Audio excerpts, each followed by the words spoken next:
Hello दोस्तों, नमस्कार। एक बार फिर से हम आप लोगों का इस YouTube चैनल पर स्वागत करते हैं। मित्रों, आज का जो हमने टॉपिक लिया है वो है मापन के स्तर। अर्थात कहने का मतलब ये है कि मापन का स्तर हमने इस तरीके से सिलेक्ट किए हैं कि बहुत से जगह पे जिसे मापन और मूल्यांकन का अध्ययन करते हैं आप लोग, और मापन मूल्यांकन के लिए हमको सबसे ज़्यादा जो है मापन के स्तरों की ज़रूरत होती है। ठीक है, तो इसमें मापन के स्तर होते क्या हैं, इसमें क्या क्या चीज़ें पाई जाती हैं, यहाँ से क्वेश्चन आपको ज़्यादा देखने को मिलते हैं। नेट हो, JRF हो, एमएड हो, बीएड हो, टेट हो, सीटेट हो, इन सारे एग्ज़ाम्स में मापन के स्तर के क्वेश्चंस आपको देखने को प्रायः मिलते हैं। और आपसे हम आग्रह निवेदन करेंगे कि अगर चैनल को आप रोज़ देखते हैं और हम यहाँ पे देखते हैं कि व्यूअर्स हमारे वीडियोस पे आते हैं बट सब्सक्राइब नहीं करते हैं चैनल को, तो प्लीज़ हम उनसे रिक्वेस्ट करेंगे कि चैनल को सब्सक्राइब करके बेल आइकन को प्रेस कर लीजिए। आप ही लोगों के लिए यहाँ पे फ्री में वीडियोस हम अपलोड करते हैं और आपके ज़्यादा से ज़्यादा चीज़ों को, कंटेंट को हम प्रोवाइड करने का प्रयास करते हैं। ठीक है, तो आइए देखते हैं मापन के स्तर कौन कौन से होते हैं और इसमें क्या क्या हम समझ सकते हैं और किस तरीके से हमारा मापन और मूल्यांकन में इसका इस्तेमाल किया जाता है। तो सबसे पहले हम यहाँ देखेंगे मापन के स्तर कौन कौन से हैं बेसिकली। तो मापन के स्तर को एसएस स्टीवेंस, ये भी याद रखना है आपको। एसएस स्टीवेंस ने मापन की यथार्थता के आधार पर मापन के 4 स्तर बताए हैं। तो किसने बताया है मित्रों? एसएस स्टीवेंस ने मापन की यथार्थता के आधार पर मापन के 4 स्तर बताए हैं। 2 सवाल तो यहीं से आपको दिख रहे हैं कि मापन के स्तर को किसने बताया है, तो एसएस स्टीवेंस ने बताया है। कितने हैं? 4 हैं, जिसमें सबसे पहला है नामित स्तर, इसको अंग्रेजी में नॉमिनल लेवल कहते हैं। सेकंड है क्रमिक स्तर, जिसको हम ऑर्डिनल लेवल कहते हैं। फिर इसके आगे हम बढ़ने का प्रयास करेंगे तो हमारे पास है तीसरा आंतरिक स्तर, इसको हम लोग बोलते हैं इंटरवल लेवल। और चौथा हमारे पास आनुपातिक स्तर अर्थात रेशियो लेवल होता है। तो इस तरीके से 4 स्तर हमारे पास हो जाते हैं। अब मापन की प्रकृति, परिशुद्धता तथा प्रयुक्त प्रविधि के आधार पर प्राप्त परिणामों की प्रकृति भी भिन्न भिन्न होती है। अब ऐसा नहीं है कि हम मापन और मूल्यांकन कर रहे हैं किसी भी चीज़ का तो हम किसी मापन और मूल्यांकन के करते समय हम चारों को इस्तेमाल कर सकते हैं। हम उसके मापन की प्रकृति को देखते हैं, उसका नेचर क्या है, शुद्धता किस लेवल के अंतर्गत हमें सबसे ज़्यादा प्योरिटी मिलेगी और कौन सा सबसे ज़्यादा उपयुक्त होगा। इस आधार पे हम चारों में से किसी एक का या 2 का हम इस्तेमाल कर लेते हैं। तो सबसे पहले आइए सीखते हैं कि नामित मापन क्या होता है अर्थात नॉमिनल मेजरमेंट क्या होता है। तो नॉमिनल मेजरमेंट में इनमें व्यक्तियों अथवा घटनाओं को किसी गुण या विशेषता के आधार पर कोई नाम, शब्द, अंक या संकेत प्रदान किया जाता है। इनमें कोई क्रम या संबंध अंतर्निहित नहीं होता है। यह एक गुणात्मक मापन है तथा प्राप्त मानों या संकेतों से कोई भी गणितीय संक्रिया जैसे जोड़, घटाना, गुणा, भाग आदि संभव नहीं है।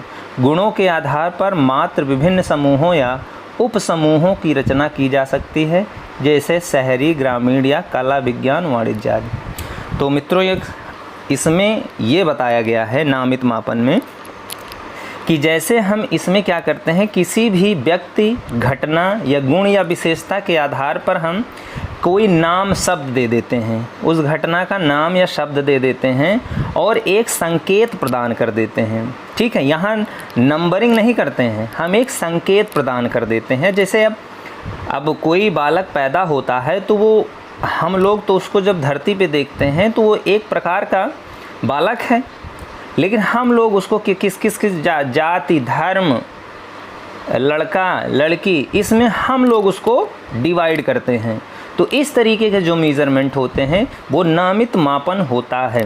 जैसे पेन आपके सामने बहुत सारी हैं, लेकिन पेन आप ऐसे भी पहचानते हैं कि ये तो जेल वाली पेन है, ये आपकी बॉल पॉइंट पेन है, ये आपकी स्केच है, ये आपका मार्कर है। तो इस तरीके से ये पेन की जो वैरायटीज़ हैं, यानी ये हमने जो नाम अपनी तरफ से दिए हैं वही हमारा नामित मापन हो जाता है, नॉमिनल मेज़रमेंट हो जाता है। और ये ध्यान रखिएगा मित्रों, नामित मापन कहाँ पे इस्तेमाल होता है?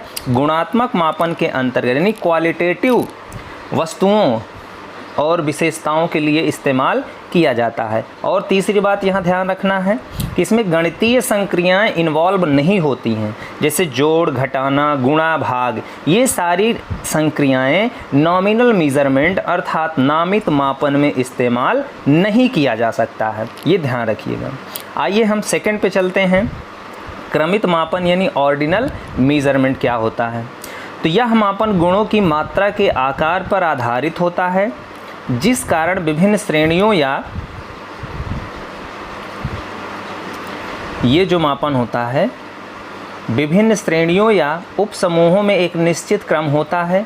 वर्गों को कोई नाम या प्रतीक प्रदान कर देते हैं, जैसे योग्यता के आधार पर श्रेष्ठ, औसत, कमजोर, प्रथम, द्वितीय, तृतीय, फेल आदि क्रम दे देते हैं। क्रमित मापन भी नामित मापन की भांति गुणात्मक मापन है। इसमें प्रत्येक समूह सदस्यों की संख्या ज्ञात की जा सकती है, किंतु गणितीय संख्याएं संभव नहीं है। अब देखो मित्रों, इसको ध्यान से समझिए। क्रमित मापन में क्या होता है अर्थात ऑर्डिनल मेजरमेंट, यह भी क्या होता है? क्वालिटेटिव मेजरमेंट है। पहले तो ये ध्यान रखना, ये भी क्या है मित्रों? क्वालिटेटिव है, ठीक है, क्वालिटेटिव मेजरमेंट है। दूसरी बात यहाँ ध्यान रखना है कि हम इसमें जिस तरीके से एक क्रम बनाते हैं, अपनी तरफ से स्टैंडर्ड क्रम बनाते हैं। अब जैसे मान लीजिए कोई बच्चा हाई स्कूल में पढ़ रहा है, तो उसके पास हम लोग 4 प्रकार की कैटेगरी या श्रेणी कर देते हैं, क्रम कर देते हैं। जैसे जो प्रथम श्रेणी पहले कर लेते हैं, फिर द्वितीय श्रेणी कर लेते हैं, फिर तृतीय श्रेणी कर लेते हैं, फिर चौथा फेल कर लेते हैं। तो इस तरीके से हमने क्या कहा, एक ही बालक के 4 प्रकार के मापन को हम लोग इख्तियार कर लेते हैं। तो इस तरीके की जो क्रम वाइज हम ऑर्डरिंग करते हैं, वही हमारा मापन क्या कहलाता है? ऑर्डिनल मापन कहता है या ऑर्डिनल मेजरमेंट कहता है। इसमें भी ये ध्यान रखिएगा मित्रों कि इसमें भी गणितीय संक्रियाएं संभव नहीं हैं। अब जैसे प्रथम, द्वितीय, तृतीय, फेल में आप कौन सी गणितीय संक्रिया करेंगे? क्या कि प्रथम द्वितीय को क्यों कैसे जोड़ेंगे? मतलब इस तरीके के जो श्रेणी क्रम चीज़ें आपको दिखाई दे रही हैं, इसमें हम लोग जो है गणितीय संक्रियाओं को इन्वॉल्व नहीं कर सकते हैं। ये चीज़ों को आई होप समझ आ गया होगा आप लोगों को। तो कुल मिला के यहाँ हमने देखा जो प्रथम के 2 मापन हैं वो दोनों क्वालिटेटिव मेजरमेंट के लिए इन्वॉल्व किए जाते हैं, ठीक है। अब आगे बढ़ने का प्रयास करते हैं हम। तीसरा हमारे पास है आंतरिक मापन या इंटरवल मेजरमेंट क्या होता है? यह मापन गुणों की मात्रा पर आधारित होता है। अब यहाँ ध्यान दीजिएगा, यहाँ पे हम किसी गुण विशेषता के मात्रात्मक को आधार बनाते हैं, यानी वो कितना है, हाउ मैनी, ठीक है, हाउ मच। यहाँ पे हम ध्यान देने की बात करेंगे कि मात्रा पर आधारित होता है। गुणों की मात्रा का इस प्रकार श्रेणीबद्ध किया जाता है कि प्रत्येक उप श्रेणी में अंतर समान रहता है, ठीक है। यानी इंटरवल मेजरमेंट से आप ये समझ पा रहे होंगे कि हम जैसे कुछ एक ऐसे क्रम बनाते हैं, श्रेणी बनाते हैं, जिसमें जो उप श्रेणी बनते हैं उनके बीच में इंटरवल जो होते हैं, गैप, अंतर, वो एक समान होता है, इक्वली होते हैं। अब जैसे मान लीजिए हम कोई इंटरवल बना रहे हैं श्रेणी, तो जैसे हम चलते हैं 2, 4, 6, 8, ये हम भी एक क्रम दे रहे हैं ना, बढ़ते हुए क्रम दे रहे हैं, लेकिन दोनों के बीच में कितने का अंतर है? 2 का। 2 और 4 के बीच में 2 का अंतर, 4 और 6 के बीच में 2 का अंतर, 6 और 8 के बीच में 2 का अंतर। तो इस तरीके से हम यहाँ पे श्रेणीबद्ध कर लेते हैं चीज़ों को, ठीक है। फिर इसमें क्या है कि शैक्षिक, सामाजिक, मनोवैज्ञानिक चरों का मापन आंतरिक पैमाने पर ही किया जाता है। तो ध्यान दीजिए मित्रों, मनोवैज्ञानिक चरों का मापन, सामाजिक चरों का मापन किस पैमाने पे किया जाता है? आंतरिक पैमाने यानी इंटरवल मेजरमेंट पे किया जाता है। इन इकाइयों में शून्य का अर्थ परम शून्य या पूर्ण गुण विहीनता नहीं होता है। आंतरिक मापन में प्राप्त अंकों के साथ जोड़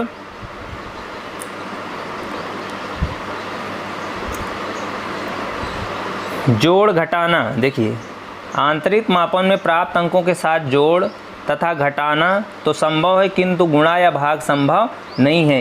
ये बहुत इंपॉर्टेंट क्वेश्चन है यहाँ पे कि जो आंतरिक मापन जो होता है इसमें कौन कौन सी गणितीय संक्रियाएं संभव हैं। तो इसमें आपका जोड़ घटाना ये संभव नहीं है, गुणा भाग यहाँ पे संभव है, गुणा भाग आपका संभव है यहाँ पे। तो इस चीज़ को ध्यान रखिएगा मित्रों, किस मापन में? आंतरिक मापन यानी इंटरवल मेजरमेंट में ये संभव है। ठीक है, अब देखिए यहाँ पे एक एग्जाम्पल के तौर पे आपको दिखाया गया है। जैसे आपने केंद्रीय प्रवृत्त की माप पढ़ रखा होगा, नहीं पढ़ रखा होगा तो थोड़ा सा उसको देखिएगा। इसमें वर्ग अंतराल बनाया जाता है। अब देखो जैसे ए फ्रीक्वेंसी है, आपको आवृत्ति दिया है किसके 80 से 100 के बीच में। फिर देखो बी फ्रीक्वेंसी दिया गया है 60 से 80 के बीच में। फिर सी फ्रीक्वेंसी आवृत्ति दिया है 40 से 60 के बीच में। डी फ्रीक्वेंसी दिया है 20 से 40 के बीच में। ई फ्रीक्वेंसी दिया है 10 से 20 के बीच में। और अगर ध्यान से देखें तो सारे वर्ग अंतराल के बीच में एक कॉमन इंटरवल है। जैसे 80 और 100 के बीच में 20, 60 और 80 के बीच में 20, 40 और 60 के बीच में 20, 20 और 40 के बीच में 20। ठीक है, तो इस तरीके से हमारे पास एक सेम इंटरवल आपके पास मिल जाता है। तो आई होप यहाँ पे, और ध्यान एक चीज़ और ध्यान दीजिए, इन इकाइयों में शून्य का अर्थ परम शून्य या पूर्ण गुण विहीनता होता है। यानी इसमें भी परम शून्य एब्सोल्यूट ज़ीरो नहीं दिखाई देता। ये बहुत बार क्वेश्चन आया हुआ है कि परम शून्य का गुण क्या आंतरिक मापन में दिखाई देता? बिल्कुल नहीं दिखाई देता है। ये आगे जो लास्ट वाला है उसमें एब्सोल्यूट ज़ीरो नज़र आएगा। तो आइए लास्ट वाला देख लेते हैं क्या है। लास्ट वाला जो हमारा चौथा है वो आनुपातिक यानी रेशियो मेजरमेंट है। अब रेशियो मेजरमेंट में क्या होता है? यह सबसे पावरफुल मेज़रमेंट है, ये ध्यान रखिएगा। सबसे वेरी गुड वाला जो मेज़रमेंट आप देख सकते हैं वो आनुपातिक मापन ही होता है। यह सर्वाधिक परमार्जित मापन है जिसमें आंतरिक मापन के लक्षणों के साथ परम शून्य भी निहित होता है मित्रों। परम शून्य यानी एब्सोल्यूट ज़ीरो कहाँ पे निहित होता है? रेशियो मेज़रमेंट में। और ये बहुत ही अच्छा मेज़रमेंट माना जाता है कंपैरिजन टू जो अदर आपने मेज़रमेंट आपने पढ़ा। ये बहुत ही परिमार्जित मापन आपका कहलाता है। शून्य का अर्थ अस्तित्व विहीनता होता है। आनुपातिक मापन में प्राप्त मापों की आनुपातिक तुलनीयता है। यह मापन परिणामों का अनुपात के रूप में व्यक्त करता है। अधिकांश भौतिक चरों का मापन आनुपातिक स्तर का होता है। आनुपातिक मापन कल्पित शून्य न होकर वास्तविक तथा परम शून्य होता है। ये ध्यान रखिएगा मित्रों, यहाँ पे ये जो परम शून्य होता है ये वास्तविक शून्य होता है, जो जीरो आप लोग जानते हैं। यानी इसका मतलब है जीरो के लेफ्ट में भी चीज़ें हो सकती हैं, जीरो के राइट में भी चीज़ें हो सकती हैं। इसलिए इसके परिणाम में जोड़, घटाना, गुणा, भाग सभी गणितीय संक्रियाएं संभव हैं। अर्थात हम यहाँ से कह सकते हैं कि अगर आपसे कोई पूछता है कि गणितीय संक्रियाओं को पूर्ण रूप से हम किस मेज़रमेंट के अंतर्गत ले सकते हैं या होता है, तो आपका आंसर होना चाहिए आनुपातिक मापन में, अर्थात रेशियो मेज़रमेंट के अंतर्गत जोड़, घटाना, गुणा, भाग सभी गणितीय संक्रियाएं संभव हैं। और तथा वास्तविक शून्य किस में होता है? वह भी रेशियो मेज़रमेंट के अंतर्गत आता है। ठीक है मित्रों, तो इस चीज़ को आप ध्यान से देख लीजिएगा। और अगर नहीं समझ में आया है तो कोई भी आप कमेंट करके चीज़ों को पूछ सकते हैं, हम उस चीज़ को क्लियर करने का भरसक प्रयास करेंगे। और वीडियो चैनल को सब्सक्राइब कर लीजिए, वीडियो को शेयर कर लीजिए, हम आपसे रिक्वेस्ट करते हैं। पुनः फिर मिलते हैं हम नए वीडियो के साथ। तब तक के लिए मित्रों, जय हिंद।